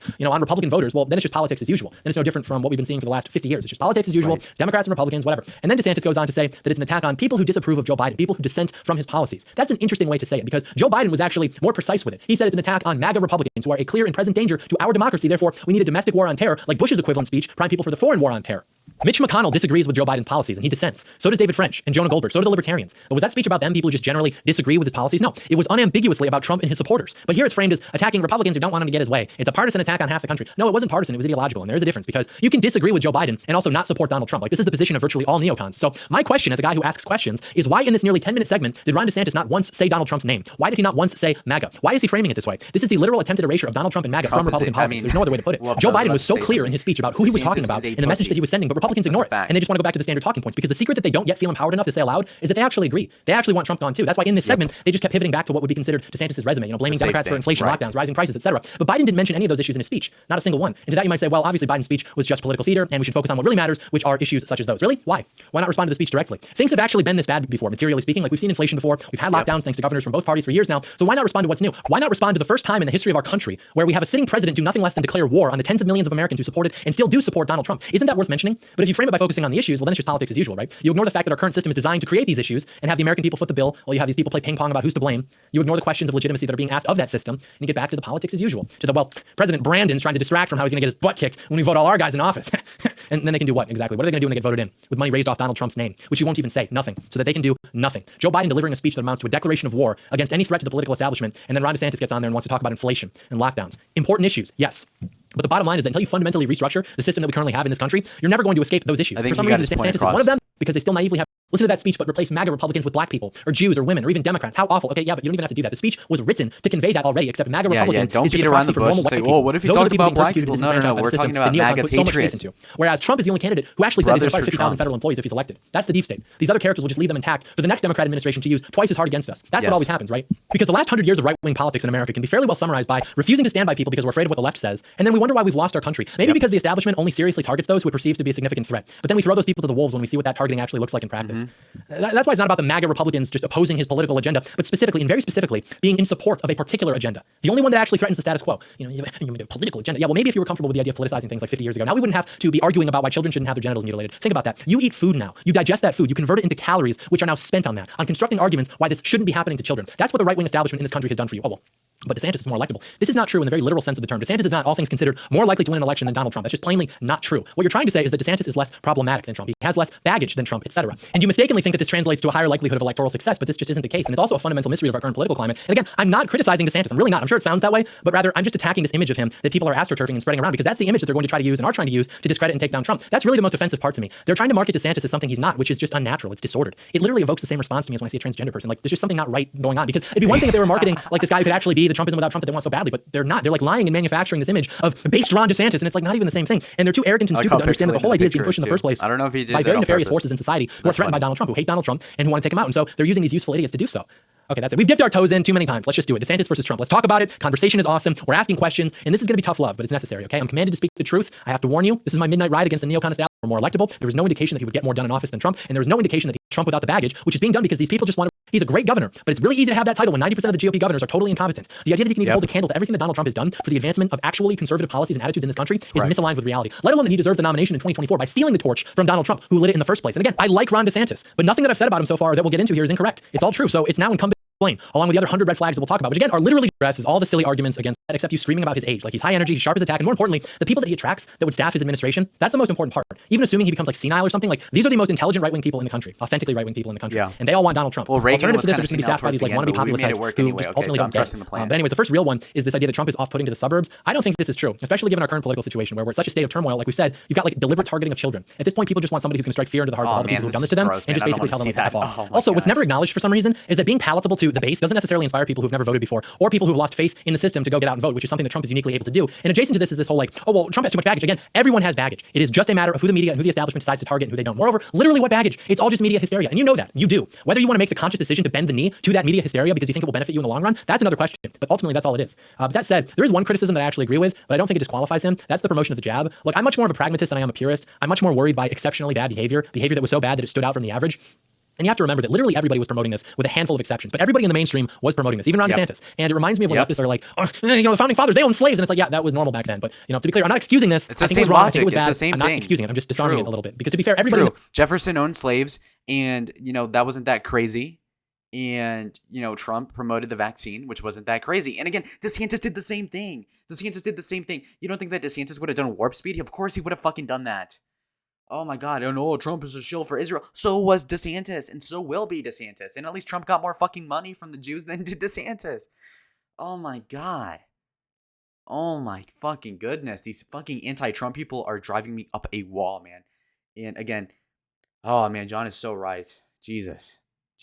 The mainstream promoted this at some point. So where's the line drawn? Like, how much worse is this person for promoting it for X amount of days more than this other person? Moreover, who else do we have here? Show me someone who didn't promote it and who is ready and capable to be at the level of Donald Trump right now. Correct. Like, we just don't have those options. Also, frankly, nobody went to go get it because Trump told them to. Like, he was getting booed at his rallies, rightfully so, for talking about it. Yeah, exactly. So as long as you trust to do instincts, you'll be fine. And I love Donald Trump. The last one is actually the one that annoys me the most out of all of them, because quite honestly, people sound like spoiled brats when they say this. This is Trump didn't get anything done. Trump didn't do anything. Exactly. It's really easy to sit here and criticize Trump for not better handling onslaught, which has never been seen before in the history of our country, and which was precisely brought about to stop him. Like, people are just spoiled. Exactly. People like to forget that before Donald Trump, people like Jeb Bush were governing Florida. This is what Florida politics looked like before Donald.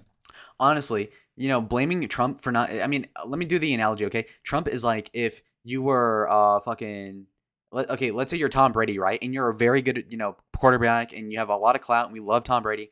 And then he has a god-awful, shitty O-line. You have the offensive line of the Bengals in 2021. You have the O-line of, let's say, the what's the team? The Rams this year. And he cannot throw the ball. He has like a 1 second to throw the ball. He gets blitzed constantly. He's getting blitz. There's penalties, holding penalties. They have all sorts of shit. And so he barely gets anything done. But it's because he's getting blitz, and because the people that are supposed to be helping him staff, the administration, the people that are supposed to help him get the touchdowns are not blocking the fucking defensive line, which are the Democrats and the mass media hysteria, as John had pointed out in the past. And, DeSantis is like somebody who's doing pretty well, but nothing that is out of the ordinary. And again, it's like Tua Tagovailoa. If you guys follow football, Tua Tagovailoa or whatever, the Samoan guy, the quarterback for the Miami Dolphins, has amazing statistics. A lot of touchdowns, a lot of yards, but that's forgoing the fact that he's had a good offensive line this year, which is important. He's not getting blitz often. And on top of that, he has the best receivers in the game, the best weapons in the game. So, of course, he's going to do well. And when you look at him throwing deep passes with the ball, he always underthrows it. And so it's the receiver like Tyreek Hill or Jalen Waddle who are going back to catch the ball when it should be forwards by another 5 to 10 yards. So again, he's getting bailed out. So DeSantis is dealing with a state legislature, which is super Republican, and then he's getting stuff done by executive order with the super red Supreme Court, appointed mostly by Jeb Bush, Charlie Crist, and himself, mostly Republican influence, and Rick Scott, by the way, now that I remember. Whereas Donald Trump was dealing with a split Supreme Court for the majority of the first term, and he had a divided House and Senate for half of the term, and then the first half, it was full of rhinos, even if it was a Republican House and Senate. So to say that he didn't get enough done is just ridiculous, because like I said, he was getting blitzed, he was getting hit by all the media, and there was a lot of rats in his own fucking side. Donald Trump. This is what right-wing politics looked like before Donald Trump. People like to forget that before Donald Trump announced his candidacy, Jeb Bush was universally predicted to be the GOP nominee. It was universally understood that we were going to get to continue the post-war paradigm of American politics through the illusion of choice that was, well, hey, at least we get to decide between another Clinton and another Bush. Like, this is just the way things were. The things people complain about Trump not doing, not only would not have been done by any of these other people, but the only reason people realize they could be done is because of Donald Trump. Like, do you understand how many A-list political careers were destroyed by Donald Trump? Apparently people don't understand this, because on the other side of that coin, they also don't understand how many political careers were only made possible because of Donald Trump, including Florida Governor Ron DeSantis, which I think DeSantis even understands, by the way, which is why even with all of these people whispering in his ear, trying to get him to try to take on Trump in 2024, even DeSantis understands that that would be political suicide for him, which it would be. So I don't think it's necessarily going to happen, but I still think it's good for us to prepare for it if it does, since that's what's being implied by all the actions of the GOP right now. But all the DeSantis people, they don't understand why that is, why that may be. They just want to share the articles. Oh, DeSantis takes on big tech. Oh, DeSantis actually gets stuff done. And then you look at the bill, it just like legally defines what a social media company is, among a few other things, but it ultimately has no teeth. Even Greg Abbott. Nobody likes Greg Abbott. Even Greg Abbott's big tech bill actually had some teeth. It actually protected Texans, gave them the ability to fight back against being censored on social media by these big tech companies, as opposed to just political candidates. But nobody made this big epic display about it, because they're not trying to prime people for Abbott 2024. But that's how they ran the story for DeSantis. Oh, well, but DeSantis is better at governing. DeSantis is better at wielding power. Why are you attacking the best governor in the country? Is this the case? Can we have this conversation now? Do you understand the difference between governing in a red state versus governing as the commander in chief? Do you understand how terrible the average Republican governor is? You probably don't even know the names of these people. They are so bad at their jobs that, yeah. I mean, I have another analogy, which is a college football one. I think Vince Dowd would like this one if he's listening. And that is that, it's like if you were Tim Tebow in like 2011, or I don't remember what year he was in college, but it's like, being Joe Burrow in 2019 with a stacked receiving core. You have Justin Jefferson, and I think you had Jamar Chase.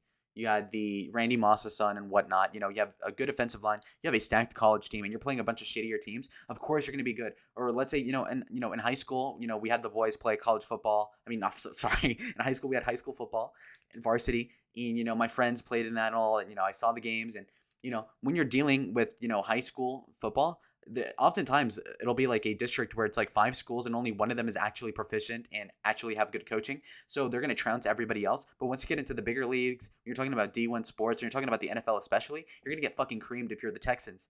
Even though the Texans football team, which is trash, would probably beat up on most college football teams, because that's just the way it is. So again, DeSantis is playing in the Pee Wee leagues, and then claiming that that'll somehow translate to the presidential level is just ridiculous, and John will elucidate that clearly right now. DeSantis looks great by comparison. This is the guy you want to carry, not even carry the torch. You want him to steal the torch. This is the guy you want to steal the torch. The guy who, frankly, is the best of an overall not so great situation. Like, this is your guy. And again, I'm not criticizing him, only the way they're portraying him. Is he really that great of a governor, or is he just better than like the incredibly incompetent people that we have in the other couple dozen red states? But hey, maybe I'm wrong, right? I could be totally wrong. Okay, I have another question. What is preventing more from happening? DeSantis is a great governor. Why can't he be greater? Think about it. The Florida state legislature is controlled by Republicans, and by a significant margin, and it has been for a while. Like, there are over 30 more Republicans than there are Democrats in the state House. There are about 7 more Republicans than there are Democrats in the state Senate. These state congressmen are typically very right-wing. So why isn't more being done? Bro, it's not that simple, obviously, right? So what do you expect to happen in D.C. with far less advantageous margins and far more extreme attacks? True. It's a totally different ballgame. And I want DeSantis to succeed. I wanted to make Florida even redder. So why aren't they banning drag queen story hour? Why aren't they passing bills that challenge gay marriage, forcing a Supreme Court ruling? Why aren't they forming entirely new statewide curriculums? Why aren't they enforcing obscenity laws to protect children from pornography? Yes. Why aren't they banning schools from indoctrinating children into LGBT culture? Oh, well, there was that Don't Say Gay bill, right, which said you have to just wait until 4th grade for that. That bill was toothless. Exactly. Oh, you can't teach 5-year-olds gay stuff, but my 9-year-old can't. What? DeSantis, what the fuck? Really? This is it? This is what we're fighting about, huh? Oh, you can't teach sex ed to 1st graders. We'll wait until they're 10. What the fuck is wrong with you, DeSantis? As if a 10-year-old is any less prepubescent than a 6-year-old, okay? I mean, they're both little kids, man. Come on. So fucking weak sauce. I hate this sort of thing. And again, I'm pointing this out because nobody else does, but it's only white Republicans. Like, it is only white culture that permeates this LGBT stuff, man. And again, for the sake of the YouTube TOS, there's nothing wrong with it. I'm just saying that it's only the white Republicans that acquiesce to the left on this.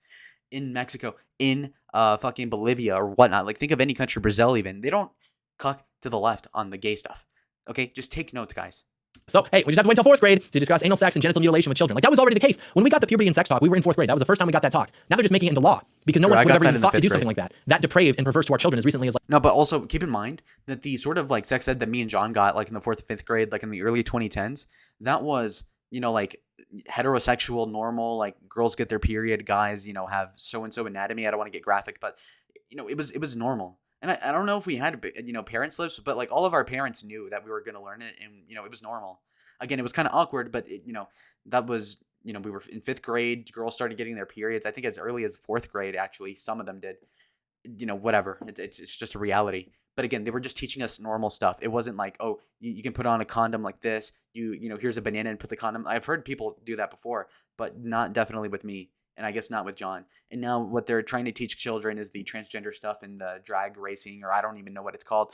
But again, that's way, way, way, way, way different than what they were trying to advocate for 10 years ago. I'll just like a decade ago. Like, it never would have even occurred to them that we would have to take like this preemptive action to prevent it from happening. And they're not even saying that you can't teach them about the sexual perversion, just that you have to wait until they're 8 years old. So it's even worse than I had. And again, I like Ron DeSantis. Nobody likes Ron DeSantis more than me. That is a fact. What'd you say about DeSantis? He's a fine governor. He's doing a great job. We have to push these people to their absolute limits. I want to read articles praising Ron DeSantis for sending in state police to these gay bars that are hosting the drag events for children, not him like legally maneuvering to define what a social media company is. I want DeSantis to become everything that these people are accusing him of being. I want him to start the state militia up or whatever they were freaking out about a little while ago. I want that to happen. But he's just not the guy to take the torch from Donald Trump. Like, look at the migrant busing stunt. Yeah, great media opportunity. But once he started to get some pushback from the left, he stopped doing it. But this is the guy who's going to make a stronger stand against the establishment than Donald Trump. Yeah, if he's cucking at the state level, what makes you think he'll actually transcend anything at the presidential level? Come on, man. With worse margins than he already has to work with, let alone who's going to be surrounding him. Like, liberals are delusional. We all understand this, right? That they are fundamentally misaligned with reality. Conservatives will leave blue states because the living conditions are actually terrible, but liberals will leave blue states when the living conditions get to like Mach 10 levels of terrible. But you can actually prevent them from moving to red states by just making them even redder. Like 55-year-old dried up wine ants in California will more likely than not refuse to move to Florida now because of the like abortion laws, because of their perception of it as this like right-wing extremist hub, literally the Handmaid's Tale, etc. And 2 years ago, when this wasn't as obviously the case to them, they were more likely to move there, and they did. But you can actually erect an ideological barrier around your state that will prevent these people from even See, that's super smart. I didn't even think of that, which is rare because Lalo,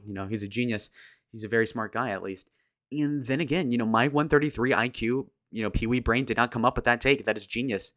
And leave it to John to come up with that brilliant point, because again, you're kind of trying to ward off people with how far right you are, and and also, I mean, you're actually getting the job done if you're doing what John is telling you to do. Plus, you're leaving out those opportunistic fair weather Democrats out of your country. I mean, your state, might as well be a country, right? That's good. That's a good idea, actually. I love that. Considering a move to there. Plus, it then acts as this like barometer for how the other dozens of red states are supposed to be governed. That's what we need. We need to get redder. Liberals will. Yeah, look, DeSantis won his race by 18% or something. He should be able to say, you know what? I have free reign. I have the mandate of the people. Do everything in your power. Like, anything that is within reason legally, do it to benefit the Republican Party, okay, and conservatism, okay? So, like, if you want to take on abortion, completely eliminate it if you can. Taxes, do what you need. On the school budgets, take care of that as well. If you can do something on healthcare that is, awesome, then do that. If you want to take care of gay marriage, that would be awesome.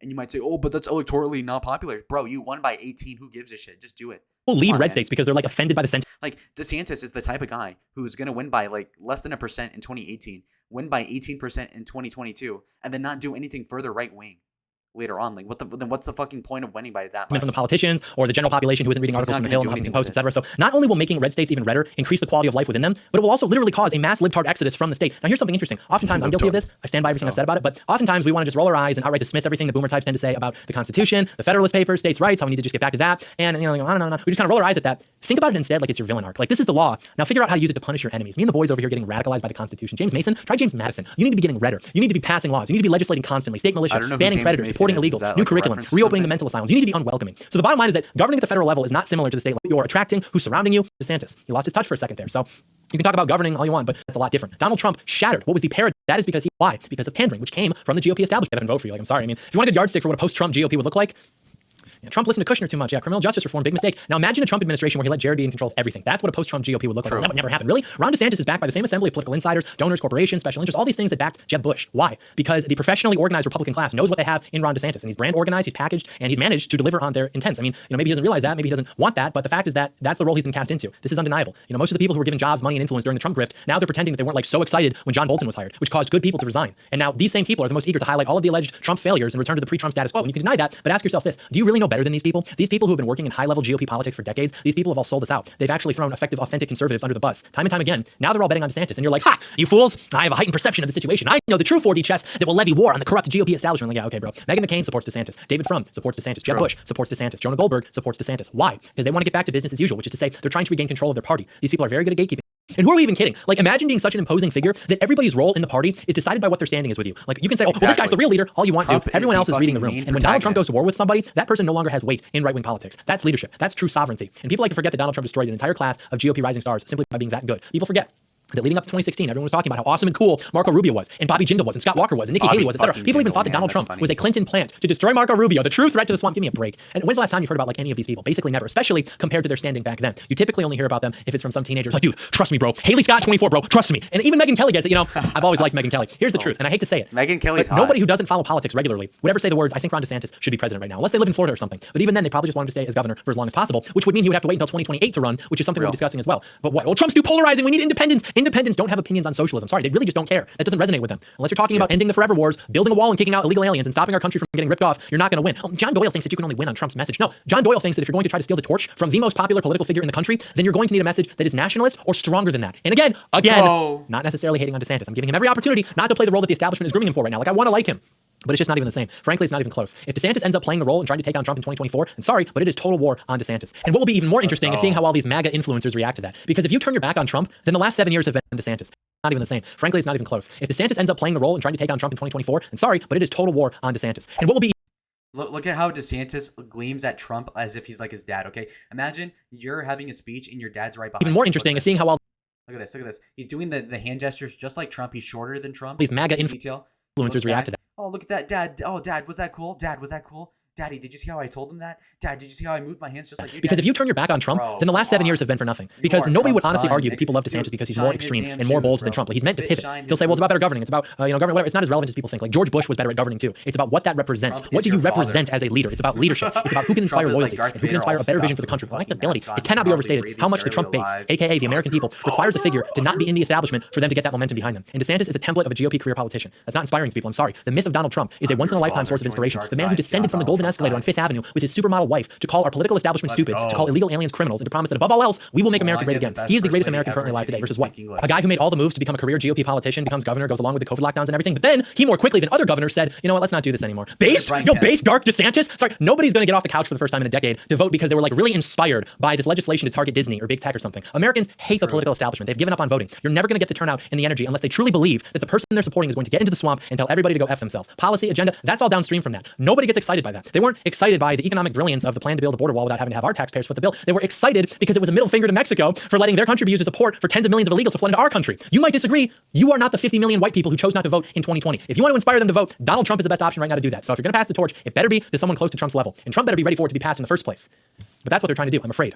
But you've seen all the signs. Even just the other day, Twitter's featuring the Financial Times piece. Who is Ron DeSantis? Donald Trump's most likely Republican challenger. The Florida governor came to national attention with an unorthodox response to the COVID-19 pandemic. Since then, he has harnessed a combination of intellect and calculated hostility to become the man of the hour for America's right-wing populist movement. They've been doing this all across social media. They're speaking so nicely about him, which is great, but it just raises some questions. When has social media ever treated Trump like that? Let alone put it front and center. You've also got the RNC. They're spending thousands of dollars on fundraising emails to divide the base and push out fake polling about DeSantis beating Trump in 2024. The NRCC would only send out emails like that if they knew for certain that DeSantis was planning to run in 2024. So the GOP is actively trying to kill off a Trump 2024 election. They may have decided to back DeSantis over Trump. Meanwhile, all these people continue to fundraise off Trump's name. You're seeing this in the media too. They've been talking a lot about Trump versus DeSantis. Why? They would barely entertain Trump versus Biden as a legitimate contest a couple years ago. It's because they're trying to insert DeSantis into the run. Oh, well, they covered Trump too. Everyone knows that Trump is running.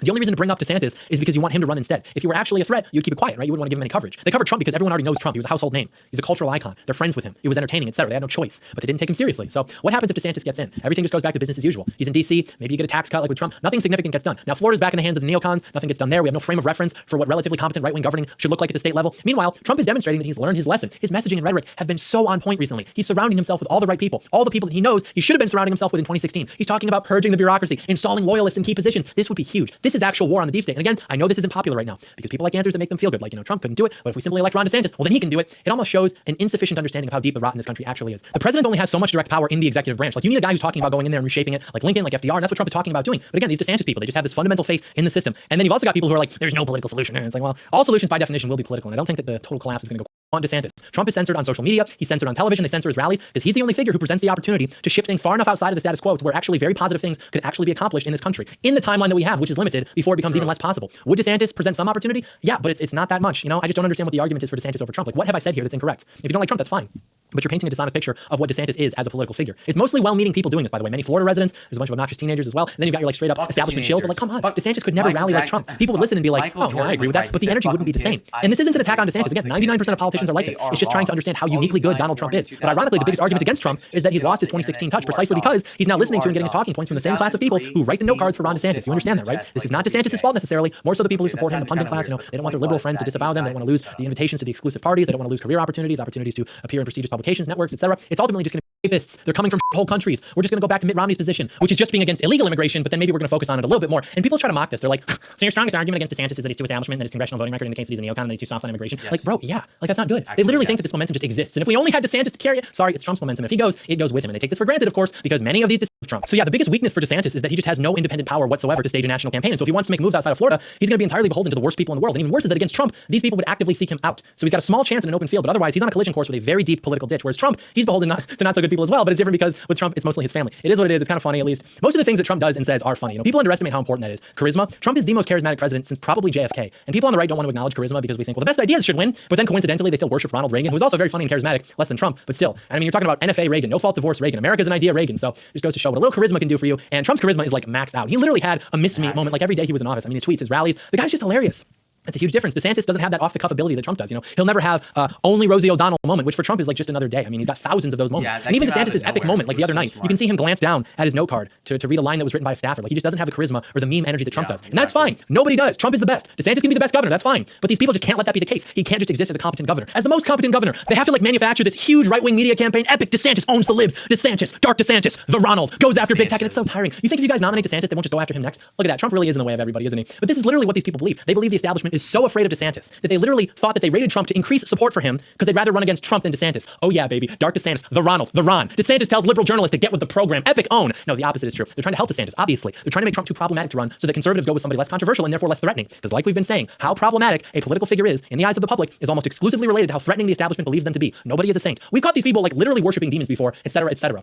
But the worst they've got on Trump is like, maybe he doesn't pay his taxes, give me a break. And again, DeSantis is a fine governor, but he's establishment. There's no other way to look at it. He's a career politician. He's never created a value-added product. He's never built anything. True. Donald Trump is a once-in-a-lifetime phenomenon. Comparing DeSantis to him is actually laughable. I really mean that. It's actually like a funny thing to do because it's absurdity. Like it's a literal comically misunderstood interpretation of our current political dynamic in America. Like any governor in this country who resides in a red state could get their act together and be on that level within a couple months. Nobody in this country could do the same with Trump. There will never be another Trump. He could never be replicated. And you'll notice the people in DeSantis, like as if they're even comparable. Honestly, I will support Donald Trump until the day I die. It doesn't matter if he backs down on issues or whatever. He's the reason we're talking about these things in the first place. It took a self-funded billionaire household name to do it, but now we've done it. By that metric alone, he has my loyalty, let alone the fact that right now he's the best option we have. I understand there's a future. Lake Masters could do it. Kerry Lake could do it. Notice how the establishment isn't propping those people up. Only DeSantis. Both of them are objectively better. Instead, every media outlet is trying to convince people that DeSantis is more Trump than Trump. Trump, but effective. The rational choice for 2024. Sorry, nobody's more Trump than Trump. Nobody actually believes this. This is the role that they're casting DeSantis for. Maybe he doesn't know it. He probably wanted it. Honestly, I mean, he's a career politician. Literally, that's what these people do. Knowingly or not, maliciously or not, if he becomes the character that they try to use to stop the Trump revolution, which it is, he will be the biggest traitor in right-wing politics because he would enable them to do what they've always wanted, which is to get away with stopping Trump. I am begging you with tears in my eyes, do not fall for this. Ron DeSantis is doing great work in Florida, but he has not proven that he's a genuine threat to the system. In fact, by any metric, it would seem that Ron DeSantis, the Yale graduate, DeSantis, the Harvard graduate, DeSantis, the lifelong career politician, DeSantis, the military officer, doing service behind a desk but still campaigning in his combat gear, DeSantis with the average congressional voting record, this guy's being embraced by the establishment of the Republican Party, even by the establishment Democrats.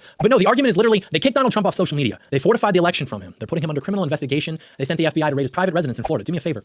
Read the writing on the wall. Don't you get it? They're doing all of this because they want everybody to get angry. They want everybody to double down on Donald Trump to prevent the real threat to the establishment, which is Ron DeSantis, aka the Ronald, from becoming the nomination in 2024 because they're terrified of running against him. But they can't set off any alarm bells in the meantime, which is why DeSantis isn't being targeted the way that Donald Trump has been and is for the last 5 years. Don't you see? Like these are the same people who thought that Trump was the Clinton plan to stop Marco Rubio. Like it just doesn't compute. There's a lot of very significant reasons to believe that if Trump got back into Oval Office, it would be a lot better than last time. But even ignoring that, he had a great economy. He reduced military conflicts, he reduced immigration by half. But even that aside, it was the atmosphere that he created for this country. It was fun. It was hopeful. We really believed in ourselves again. And all the worst people in the world revealed themselves and just how hateful and vicious they are towards normal Americans. How could you not support that again? This man is still living in their head rent-free almost 2 years after leaving office. That alone is enough to make the whole thing worth it again. Like, why would you want to go back from that? He looks these people in the eyes and laughs in their faces. He mocks them. It doesn't matter if some other guy can do it, usually after referencing a pre-written note card. What matters is that Trump is the face of it. He literally drove these people insane. He represents all of the hatred that these people have for their fathers, for normal people who enjoy their lives and aren't miserable. Like we said, so much of that power that these people have over us is completely dependent. Literally just pointing and laughing. That's why they hate Trump.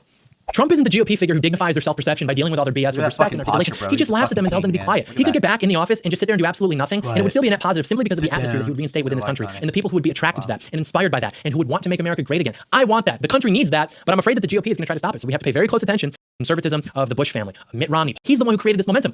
If the GOP didn't do that, I won't go back, okay? We talk so often about how pre-Trump conservatism only focused on economic issues, it worshiped the free market, it worshiped capitalism, and every problem that existed was either A, not a real problem and should therefore be ignored, it's good actually, or B, it's just a symptom of insufficient economic equilibration, meaning if we just plug in free market orthodoxy, it's going to be solved. Okay, well, we kind of have like 1 million people immigrating to this country every year. It's kind of bringing down wages. Therefore, stabilizes wages in addition to overall increased prosperity. Boom, epic laser eyes. Okay, what about crime in inner cities? Oh, well, if we just elect more based free marketeers with laser eyes, they're going to deregulate the economic zones, and that's going to cause increased economic investment, therefore more competition, which will bring more goods at lower lower costs and also more job opportunities, which will be more accessible in crime, and then inequality is going to be alleviated, which will stop crime because the Gini coefficient says that inequality is what causes crime. Boom, epic laser eyes. Okay, what about race riots destroying those businesses every time a criminal gets treated as such?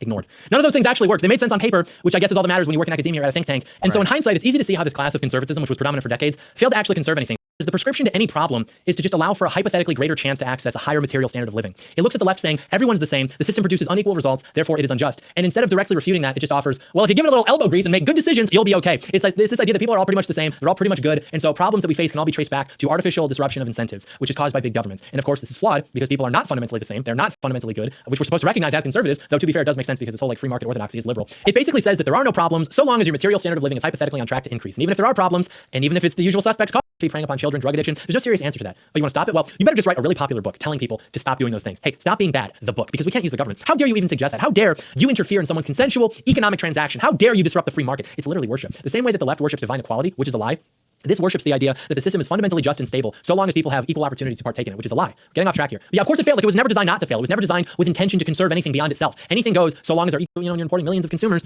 Now, okay, I agree with all of this, but again, I will mention this for a third time.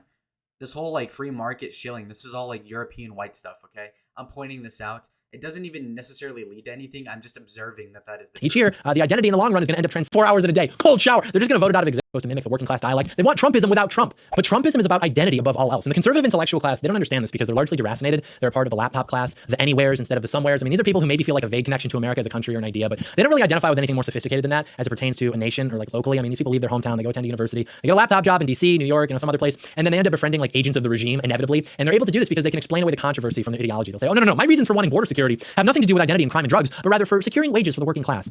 I'm just like you. It's Trumpism without Trump. It's toothless. That's why it's permitted. And I hate even calling it Trumpism. Yes. It's not an ism. It's just Donald Trump. All the smartest right-wing people I know, the people who work in academia, the people who work in DC, the people behind the scenes that you've never even heard of, the Twitter anons, they all support Trump. And concurrently, all the dumbest right-wing people I know are in the same boat. Hot damn, I love me some Trump. Let's go, Brandon. Yes, sir. It's the people in the middle, the people who are so insecure in their intelligence, they just have to be cynical, like to prove something to themselves. That's one of the best parts about Trump winning in 2024, which he will. It would annoy the conservative intellectuals, just like they were annoyed when he won in 2016. Like, yeah, the nature of elite conservative opinion has changed somewhat, but their annoyance at Trump remains constant. Like, these are people who even claim to hate the GOP establishment, but then they try so hard to articulate Trumpism into this like intellectual framework or ideology. They're trying to defend a respectable Trumpism, a respectable nationalism or whatever, but still, they can't help but be annoyed by him. It's like when a band becomes really popular, but you were listening to them first, and no one gives you credit for it. That's sort of the feeling that they're experiencing, I think. I'm the smart political person. No, please, I've got it all figured out. You just have to listen to me. No, I understand that the best songs are on the independent EP, not the ones played on the radio. Like, shut up, enjoy the song, nerd. Like, these people are cut from the same cloth of the establishment insofar as they depend upon the overall implied legitimacy of the system to thrive in it. Without that, they wouldn't exist. They're controlled opposition. Even if for a living, they criticize a handful of defects within the machine on being inspired by great people. He's the most respectable, actually. He's the greatest American currently, completely open to that, along with the possibility that they perform better in office than Trump himself. Extremism. That is not even ultimately, it is Trump. It is his essence. Hair, the gesticulation, the speech pattern. There will never be another Donald J. Trump. If you don't recognize what makes him so special, you should retire from contributing to the discourse. Like, stop taking yourself so seriously. People take themselves way too seriously in this business. Their ego will not allow them to speak this highly of a political figure. That's fundamentally homosexual. Just like complaining about baggage. Like, what baggage does Trump even have? They played virtually every card they had on this guy in 2016. There was no, well, we should keep a few in the chamber in case we need it later. No, they exhausted virtually every piece of information. And what's more is that once that was done, they began embellishing information, calling in favors, and literally just making things up and running with them. So any baggage that Trump has is now more or less in reference to everything that they've been throwing at him since this guy was in office, trying to run the country. There was the Russia collusion hoax, which the average Democrat voter literally believes is true, that Russia installed Donald Trump into the Oval Office. Of course, nothing came from that. Remember, it was supposed to be Mueller time, and then there was the call to Ukraine, which they impeached him over. Of course, those two things don't exactly square geopolitically, which we found out since, but of course the masses don't care if they don't understand. Typical NPC behavior. There's the indefinite tax fraud scandals, January 6th, et cetera, et cetera. Like, there was literally no point during this man's administration where he wasn't dealing with some hoax, which of course never came to fruition because they had nothing on him and the whole thing was totally made up. But nobody thinks about that. What they think about is how often each one of these completely manufactured scandals was occupying the bylines. And so this then calcifies the perception of Donald Trump as this totally corrupt, totally problematic figure, which was the intent from the beginning. Like, sure, if they could have indicted him, that would have been great. But ultimately, it was more just about incessantly painting this guy as problematic and corrupt because now you've got all these people who are like, of course Orange Man is bad. What, do you think they were just running nonsense in the media for the last 7 years just because they didn't like him? Yeah, actually. That's why when people are like, oh, the baggage, like, it cannot be overstated. It doesn't exist. It's totally manufactured, and it was manufactured by your enemies. It was invented. And when you concede that as legitimate, you not only play into their framework and show the same cowardice which the American people, specifically those who are sympathetic to our ideas, which they rejected that cowardice in 2016 through their vote for Donald Trump. Like, sorry, nobody who cast their vote for this guy in 2016 or 2020 gave a single jewel of thought to the Access Hollywood taper about, oh, the McCain war hero comments, anything they had in their arsenal, because none of it mattered. And they certainly don't care about any of the hoaxes that were manufactured during his administration. So when you talk about electability, when you talk about baggage, don't betray yourself by projecting your own cowardice onto the rest of us. Because Donald Trump didn't destroy the Bush and the Clinton and the DNC and the RNC, actually, all those political machines in 2016 by practicing respectability politics. Because people in this country know the incumbent regime is not worthy of that respect. People weren't voting for the first time in decades. People weren't paying attention to politics for the first time in their lives because they thought Donald Trump was a sophisticated and respectable statesman. It just didn't happen. They did it because Donald Trump said, we're going to build a wall and we're going to make the Mexicans pay for it. He told Jeb Bush that the towers came down under his establishment. Oh, but then on the run. Okay, you know what? Honestly, this is all just a rationalization. It's Trump because he earned it. It's his movement. In this stage of American politics, Donald Trump is the equivalent of a founding father. Oh, I'm a vaccine. I'm a simping for Trump. You don't get it. You don't believe in greatness because it makes you uncomfortable or something. He could have done whatever he wanted for the rest of his life. Anything he could imagine himself wanting to do, he could have done it within 72 hours of having imagined it.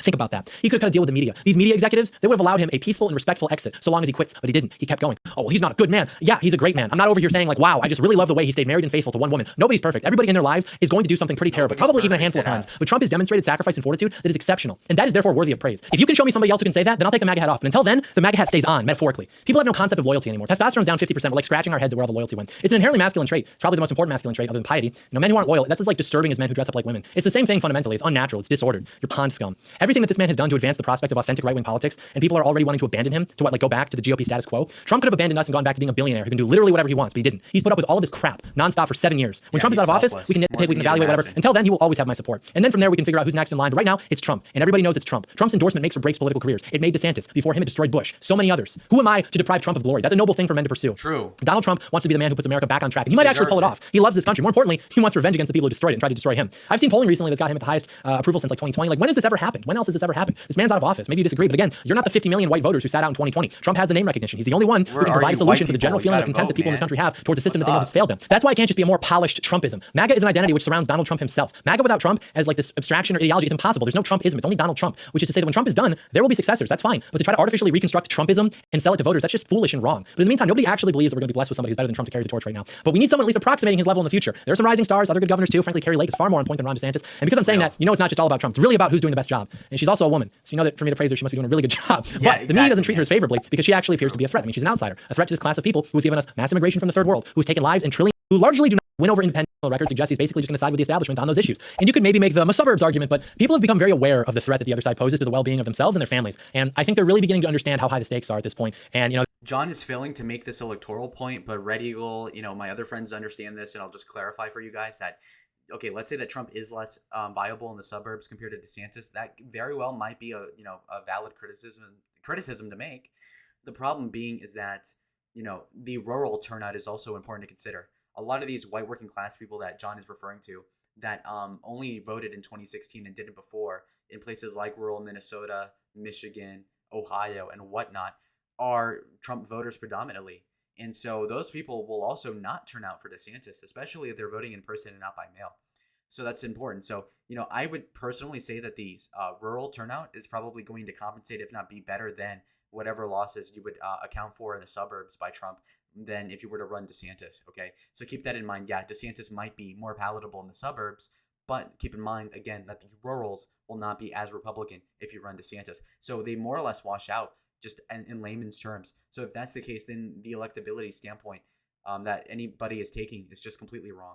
They're just going to want the biggest, baddest kid on the block to be the one who's going to bat for them. Because if it's Trump versus systematic indoctrination into despair and self-hatred out there in the suburbs, you really think parents are just going to sit that out? Unlikely. Yeah. I can't even think of a single place that DeSantis would do better than Trump, except for maybe Florida. But Trump would still win Florida anyways when he's the nominee. So, like, who cares? Look, see? No one cares. Just like that. Nobody cares. No one cares. He's a fine governor. But like we said, when he was a congressman, he was basically just an establishment, typical Republican, meaning that nothing really stood out. In other words, nothing really challenged the status quo. Think about what that means. Think about what that cloth is like. Because that's the same cloth that enables the managed decline of our country. That's the same cloth that has failed you so spectacularly that you now have to take time out of your day to actually think about arguments as to why children should not undergo genital mutilation. Think about that. Why would you trust them to do anything if they couldn't even prevent the most obviously evil thing from becoming a mainstream pillar in American political discourse? Like, this is an actual idea that's being entertained, even increasingly so. You now, as a parent or as an aspiring parent, literally have to take time out of your day to strategize how to keep your kids away from this indoctrination, because those who profited off claiming to represent you could not figure out how to hold that level of degeneracy back. And sure, he's against illegal immigration, but not legal, not mass immigration. Sorry, not good enough.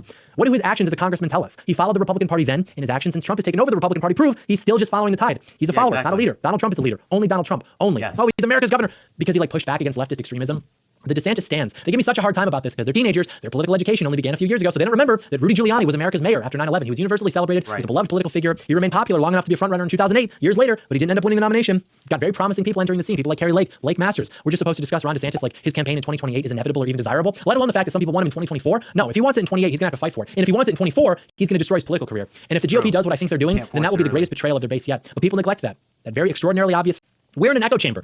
Ron DeSantis, Glenn Youngkin, and Tim Scott. But yeah, DeSantis is the real threat to the establishment. Even when Glenn Youngkin won in Virginia, you had people talking about how this is the real GOP. We don't need Trump. And now these are the people who they immediately want to be president, talking about how. And also, what has Glenn Youngkin done exactly? Okay, and obviously he's preferable to the Democrats, but again, I haven't heard of a single thing. Trump was an embarrassment to the Oval Office. No, what's embarrassing is that anytime a governor wins an election, you're immediately like, well, this man deserves to occupy the office that was held by George Washington and Andrew Jackson. Like, at least Trump is a truly larger-than-life figure. He captures virtually all the energy in any room he walks into. And then you've got these establishment GOP clowns who can recite arguments from Milton Friedman and Henry Hazlitt, and that makes them a better statesman than Donald Trump. Who are you kidding? Only other establishment GOP clowns actually believe that. Normal Americans who are sympathetic to our ideas don't actually believe that. They want Donald Trump to play with dolls. It's just not natural. You're forcing it. It's not going to work. You'll indoctrinate some of the weaker minds, yeah, but you can't fight the reality that man is speaking. He's not even in power right now. Angry and bitter and afraid and going far beyond Trump, far beyond the cry, make America great again. It's a historical inevitability. The momentum has shifted in affirmative action. The most popular news show in history is talking about our ideas. Just imagine where we will be in 10 years if we can keep this up. It's going to appear to be worse, just like it appears worse now than 7 years ago as the illusion shatters. But what's important is what we're assembling behind the scenes. Who's being inspired? What is being inspired within people? And when the time comes, we will, in fact, make America great again. Hey, guys, if you like this video, give it a thumbs up, leave it a comment, subscribe. MAGA hat stays on. That's awesome. Amazing video by the John channel. Doyle. Turn on post. That was really good. And honestly, I thought I was going to be talking more in the video, but as you could see, it was definitely something I agreed with almost entirely. And you guys might not believe me, but I've been arguing with my friends online and in person. Some of my friends and acquaintances also disagree with me on this, but I've been fighting this tooth and nail, the DeSantis-Trump question. I've been unequivocally pro-Trump since 2015, like in the 6th grade, I think when I was 12. I've been a day one supporter. Everybody that knows me knows that. I've defended him, what's the big word that I'm trying to think of? Vociferously, whatever.